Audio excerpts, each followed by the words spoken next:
ಕೋಟಿಲಿಂಗೇಶ್ವರ ಈ ಸನ್ನಿಧಾನದಲ್ಲಿ ಕಂಸಂದ್ರ ಗ್ರಾಮದಲ್ಲಿ ಕಳೆದ 150 ವರ್ಷಗಳಿಂದ ಪೂರ್ವಿಕರೆಲ್ಲರೂ ಕೂಡ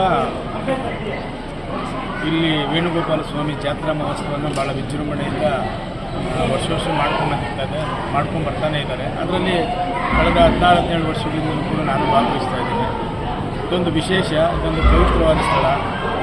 ನಮ್ಮ ಊರಿನಲ್ಲಿರ್ತಕ್ಕಂಥ ಎಲ್ಲ ಹಿರಿಯರು, ಅದೇ ರೀತಿ ನಮ್ಮ ಹಿರಿಯರಾದಂಥ ಗೋಪಾಲಣ್ಣವರು, ಎಲ್ಲ ಊರಿನ ಗ್ರಾಮಸ್ಥರೆಲ್ಲರೂ ಒಟ್ಟಾಗಿ ಸೇರಿ ಎಲ್ಲರೂ ಒಂದಾಗಿ ದೇವರನ್ನು ಜಾತ್ರೆಯ ಮೂಲಕ ಮೆರವಣಿಗೆ ಮಾಡಿ ಅವರೆಲ್ಲರೂ ಒಂದು ಕಡೆ ಸೇರಿ ದೇವರ ಕೃಪೆಗೆ ಪಾತ್ರರಾಗಿ ಎಲ್ಲರಿಗೂ ಒಳ್ಳೆಯದಾಗಲಿ ಅನ್ನುವಂಥ ಕೋರಿಕೆಯನ್ನು ದೇವರಲ್ಲಿ ಮೊರೆಯಿಟ್ಟು ಇಂಥ ಒಂದು ಕಾರ್ಯಕ್ರಮ ಮಾಡೋದರಲ್ಲಿ ನಮ್ಮೆಲ್ಲರಿಗೂ ಭಾಳ ಸಂತೋಷ.